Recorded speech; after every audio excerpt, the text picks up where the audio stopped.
Selamat datang di channel Alkisah. Apa kabar Anda semua?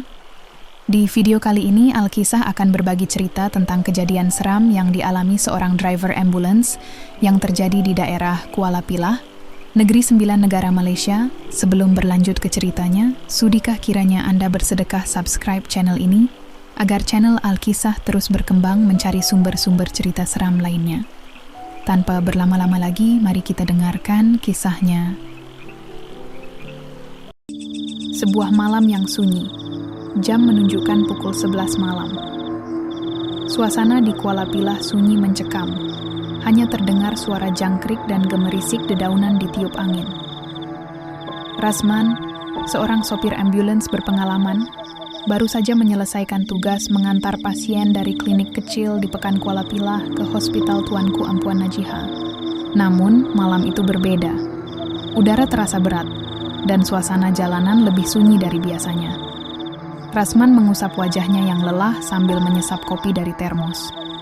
Baru saja ia berpikir akan segera pulang, panggilan darurat masuk melalui radio ambulans. "Rasman, tolong standby. Ada panggilan dari Kampung Ulu Bendul. Ada laporan kecelakaan," kata suara operator di radio. Rasman menghela napas. "Baik, saya bergerak sekarang," jawabnya singkat. Ia menyalakan siren dan meluncur ke arah Kampung Ulu Bendul, sebuah kawasan terpencil yang terletak sekitar 20 km dari pusat Kuala Pilah. Saat mendekati lokasi, Rasman mematikan siren. Ia menemukan jalan itu kosong, hanya diterangi lampu mobilnya yang redup. Di tengah jalan, ia melihat sebuah motor tergeletak dengan posisi miring. Lampunya masih menyala. Rasman menghentikan ambulans dan keluar untuk memeriksa. Di dekat motor itu, ia melihat seorang perempuan muda terbaring di sisi jalan. Perempuan itu mengenakan baju putih yang basah oleh darah, rambutnya terurai, wajahnya tertutup sebagian oleh rambutnya. Cik, boleh dengar saya?" Rasman mendekat, berlutut di samping perempuan itu. Tapi, anehnya, perempuan itu tidak bergerak atau merespons. Rasman memutuskan untuk segera membawanya ke ambulans. Ia mengangkat tubuh perempuan itu dengan hati-hati dan meletakkannya di atas tandu di bagian belakang ambulans. Saat ia hendak menutup pintu, ia merasa ada yang mengawasinya dari kegelapan hutan di sekitar jalan itu. Namun, ia mengabaikan perasaan itu dan segera kembali ke kursi pengemudi. Rasman menghubungi operator melalui radio. "Operator, saya sudah mengambil korban. Akan segera ke Hospital Tuanku Ampuan Najihah." Perjalanan yang aneh. Dalam perjalanan, suasana di dalam ambulans terasa berat.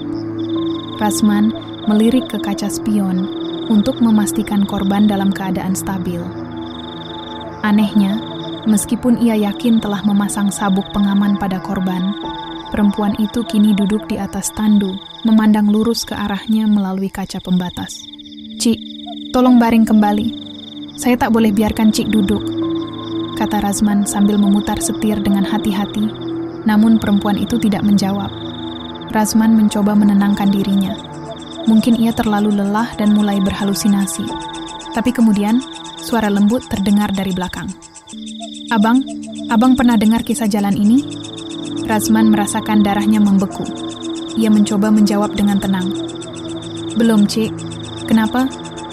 Perempuan itu terdiam sejenak sebelum berkata, "Banyak orang yang tak pernah sampai ke tujuan mereka, Bang." Rasman langsung melirik ke kaca spion. Namun kali ini, perempuan itu sudah tidak terlihat di tandu. Ia menghentikan mobil dengan mendadak, jantungnya berdegup kencang.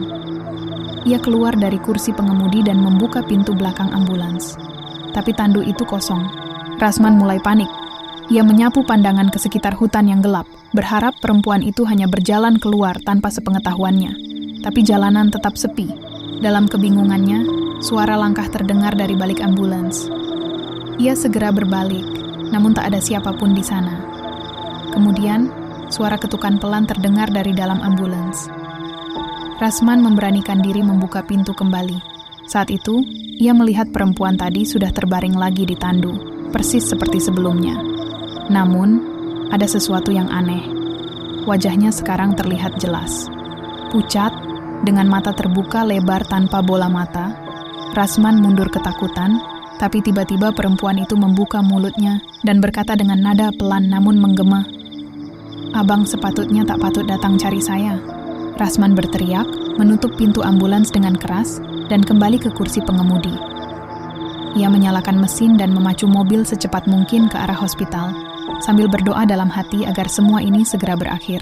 Ketika Razman akhirnya tiba di hospital Tuanku Ampuan Najihah, ia langsung memanggil petugas medis. 2 perawat datang untuk membantu menurunkan tandu dari ambulans. Namun saat pintu belakang dibuka, tandu itu kosong. Razman menatap perawat-perawat itu dengan bingung. Dia ada di sini tadi. Korban perempuan saya angkat sendiri. Perawat-perawat itu saling memandang. Lalu salah satunya berkata, Razman, tak ada laporan kecelakaan dari Ulu Bendul malam ini. Operator kami pun tak ada panggil awak ke sana. Razman terdiam. Tangannya gemetar, pikirannya berputar-putar. Apa yang sebenarnya ia alami tadi?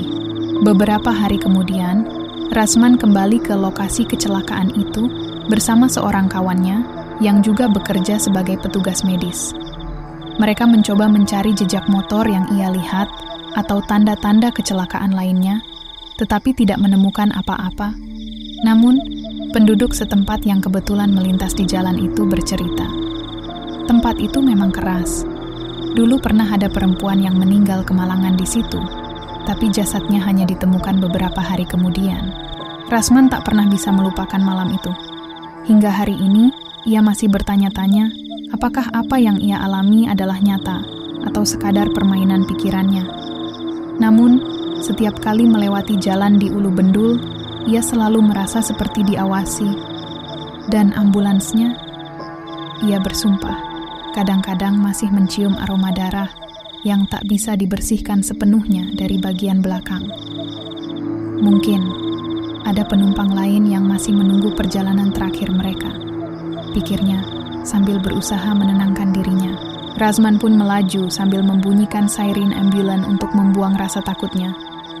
Cerita Razman pun berakhir sampai di sini. Terima kasih atas partisipasi Anda. Jumpa lagi di cerita-cerita seram berikutnya di All Kisah. Sampai jumpa.